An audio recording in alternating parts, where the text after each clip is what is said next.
नमस्कार दोस्तों, आज मैं आपको इडियोमेट्री का आरसी मुखर्जी से क्वेश्चन नंबर 10 से लेकर के क्वेश्चन नंबर 15 तक कराऊंगा। तो देख, क्वेश्चन नंबर 11 से लेकर के क्वेश्चन नंबर 15 तक, 10 तक तो मैं पिछली क्लासेस में करा चुका हूं, 11 से लेकर के 15 तक। तो चलिए आरसी मुखर्जी उठा लो आप लोग सभी।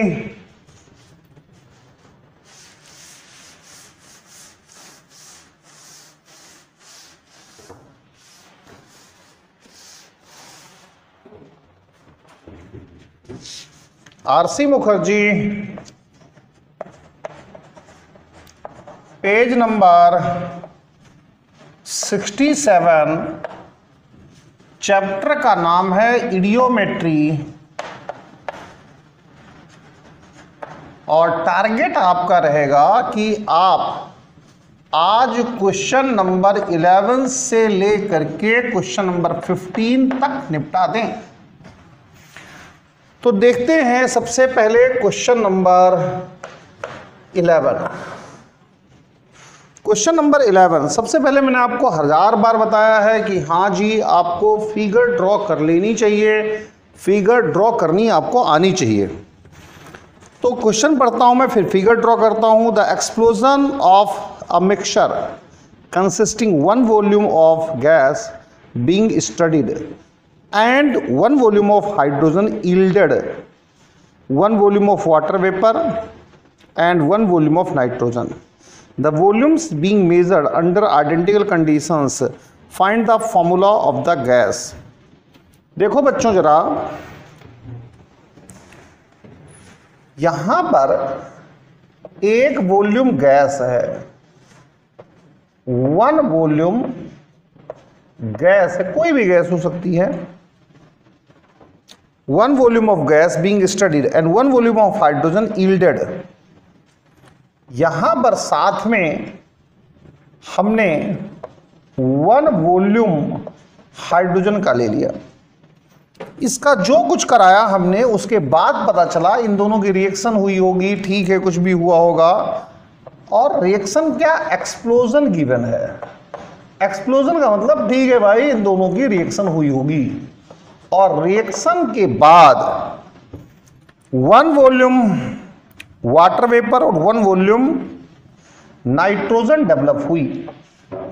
यहां पर 1 वॉल्यूम वाटर और 1 वॉल्यूम नाइट्रोजन डेवलप हो गई, बन गई, प्रोड्यूस हो गई। तो आप जरा ये बताओ कि गैस क्या रही होगी। देखो भाई, यहां पर गैस है और इस गैस की रिएक्शन हाइड्रोजन से कराई गई, तो बना क्या, पानी बन गया। इसका मतलब जो ऑक्सीजन है वो कहां से आ रहा है, ये एटम्स फ्रॉम गैस आ रहे हैं। जो आपने गैस ली है उससे ऑक्सीजन आ रहे हैं, यानी कि हाइड्रोजन ने यहां से ऑक्सीजन को निकाला होगा, तभी तो पानी बना, वरना पानी बनने का कोई सवाल नहीं खड़ा होता। साथ में देखो N2 बन रही है। ये N2 कहां से आ रही है भाई, ये N2 फ्रॉम गैस आ रही है, गैस। तो इसका मतलब यह है कि जो गैस है, गैस कंटेन्स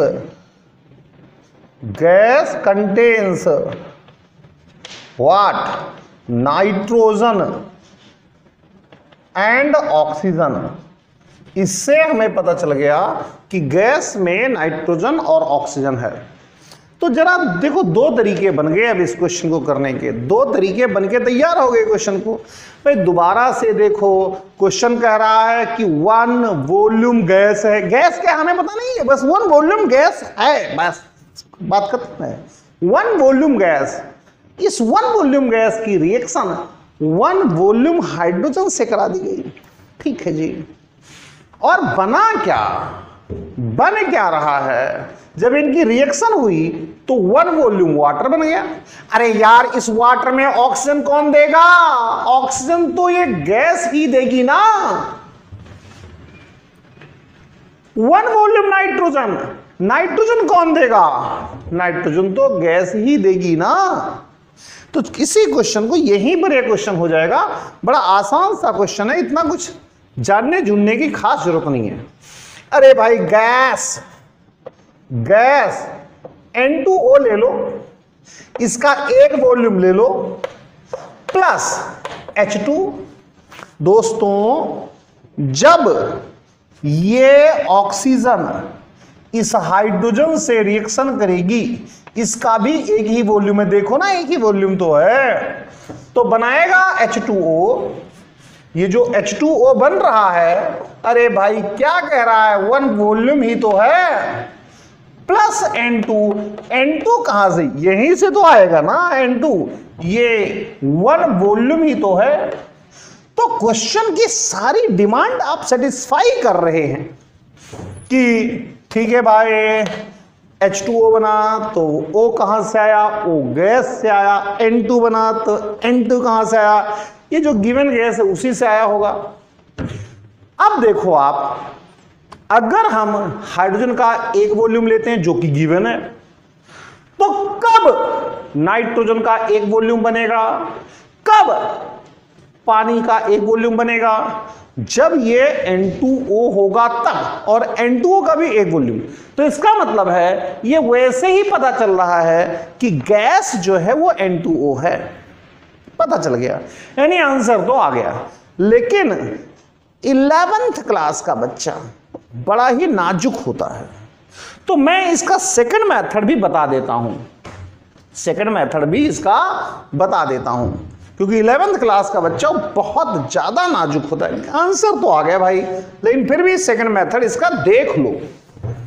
अब जब आपको पता चल गया कि गैस में नाइट्रोजन है, गैस में ऑक्सीजन है, ये आपको पता चल गया है, ये नोन हो चुका है, तो एज्यूम दैट या फिर late consider that formula of gas is NaOY, ऐसा मान लो। करने की जरूरत नहीं, मैंने क्वेश्चन कर दिया, लेकिन फिर भी सेकंड मेथड देख लो ना भाई।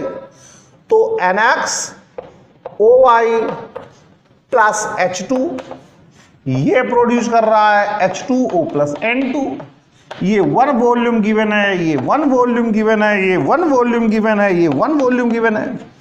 अप्लाई कर दो DDAC क्या वीडियो पढ़ा हुआ है, Dalton's theory of atoms conservation, for N apply कर दो, तो क्या आ जाएगा, X into volume of NaOY is equal to, nitrogen यहां पर दिख कितना रहा, X है, यहां पर नाइट्रोजन कितना है, 2 into volume of N2।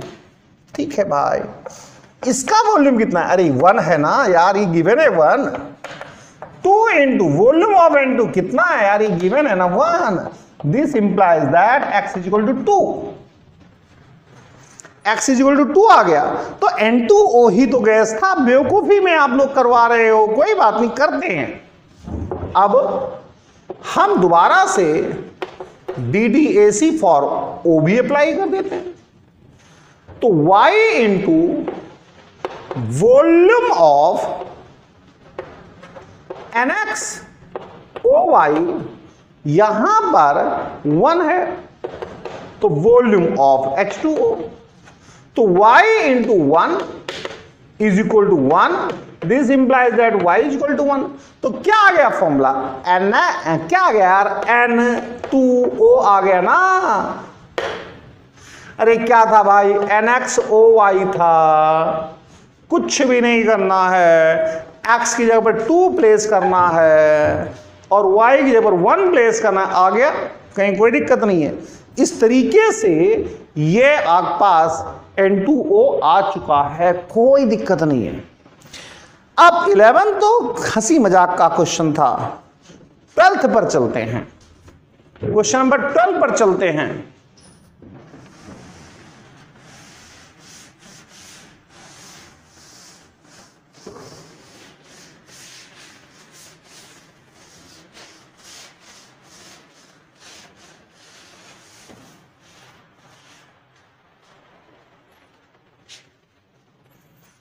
Question number 12 पर चलो आप। क्या प्रिंसिपल है भाई? सीधी बात है, सबसे पहले आपको क्वेश्चन ड्रॉ करना आना चाहिए। फिगर बना लो। 5 ml of gas containing carbon and hydrogen. यहां पर गैस है जिसमें कार्बन और हाइड्रोजन है। 5 ml ले लिया। 5 ml किसका ले लिया भाई? CxHy का, कार्बन हाइड्रोजन है, mixed with excess of oxygen. यहां से एक्सेस ऑफ ऑक्सीजन पास कर दिया, पहले ही कह रहा है एक्सेस ऑफ ऑक्सीजन पास कर दिया। कितनी थी? 30 ml थी। And mixture exploded by the means of electric spark. Explosion करा दिया गया। सीधा इडियोमेट्री में एक्सप्लोजन का मतलब रिएक्शन समझा करो भाई। ये क्या है? हाइड्रोकार्बन है। हाइड्रोकार्बन के जलने से कार्बन डाइऑक्साइड और पानी बनता है। हाइड्रोकार्बन के जलने से कार्बन डाइऑक्साइड और पानी बनता है। पानी आमतौर पर पहले ही कंडेंस हो जाता है। पानी आमतौर पर पहले ही कंडेंसेशन हो जाता है। पानी का आमतौर पर पहले ही कंडेंसेशन हो जाता है। After the explosion the volume of the mixed gas remaining 25 ml। यहां पर जो गैसेस मिक्सचर आया, गैसेस मिक्सचर, ये 25 ml आ गया। On adding a concentrated solution of KOH, the volume further diminished to 15 ml। इसे पास कर दो KOH से। तो KOH क्या करता है यार? KOH एक ही काम करता है, एब्जॉर्ब CO2। मैं पढ़ा चुका हूं, KOH CO2 को एब्जॉर्ब करता है। Diminished to 15 ml। यहां पर अब जो वॉल्यूम रह गया है वो 15 ml है। The residual gas being pure oxygen. ये जो गैस बची है, ये जो अनरिएक्टेड ऑक्सीजन गैस है, ये जो इस्तेमाल नहीं हुई, वही है ना। All volumes are reduced to NTP. Calculate the molecular formula of the hydrocarbon. बड़ा इजी क्वेश्चन है यार। अरे 15 ml ऑक्सीजन हो गई। यहां मिक्सचर में क्या है? CO2 है प्लस रिमेनिंग O2 है। इसका हमने बता दिया 15 ml। तो ये CO2 कितना हो गया यार? 25 में से 15 माइनस कर दो यार, 10 ml हो गई ना। टेंशन ही नहीं है, 10 ml हो गई। दोबारा से देख लो, यहां पर हाइड्रोकार्बन है, हमने एज्यूम कर लिया हाइड्रोकार्बन को CxHy, उसका एक्सेस ऑक्सीजन पास कर रही। 30 ml था। इस 30 ml में से कुछ इस्तेमाल हुई, कुछ बच गई। कितनी बच गई थी? 15 ml। इस्तेमाल कितनी हुई? इसमें से यूज्ड ऑक्सीजन कितनी? 30 माइनस 15 ml। अनयूज्ड और अनरिएक्टेड और रिमेनिंग ऑक्सीजन 15 ml। कुछ नहीं बचा क्वेश्चन में, कुछ भी नहीं है। CxHy plus O2, CO2 plus H2O, कोई दिक्कत नहीं है। DTAC फॉर कार्बन अप्लाई कर दो। X इंटू वॉल्यूम, वॉल्यूम कितना है? 5 इज इक्वल टू, यहां carbon 1, volume of CO2 volume कितना है? 10। This implies that X is equal to हो गया 5। कुछ नहीं करना है। DTAC फॉर हाइड्रोजन अप्लाई कर दो। Y इंटू इट्स वॉल्यूम कितना है? 5। 2 इंटू वॉल्यूम ऑफ H2O, ये नोट नहीं है यार। तो यहां से वॉल्यूम ऑफ H2O कितना आ गया? 2.5y आ गया। अब एक ही एलिमेंट बचा है, कौन सा? ऑक्सीजन। तो DTAC फॉर ऑक्सीजन, ऑक्सीजन पर अप्लाई कर दो। 2 इंटू कितना वॉल्यूम यूज हुआ है? यूज ये 15 ml यूज हुआ है। 15, 2 इंटू 15 इज इक्वल टू, यहां पर कितना है? ऑक्सीजन 2 है ना, तो 2 इंटू CO2 का कितना वॉल्यूम था? 10 प्लस एक ही है ना, तो 1 इंटू वॉल्यूम ऑफ H2O कितना है? 2.5y है। 15 दूना 30, 10, ये हो गया 10 upon 2.5 is equal to y, 25 चौका 100, y इज इक्वल टू 4। तो हाइड्रोकार्बन क्या है? C2H4 है भाई। हाइड्रोकार्बन क्या है? C2H4 है। 12th क्वेश्चन भी खत्म हो गया। बस थोड़ा सा आप लोग दिमाग में ये जो फिगर ड्रॉ करने की आर्ट है, इस आर्ट को डेवलप करो।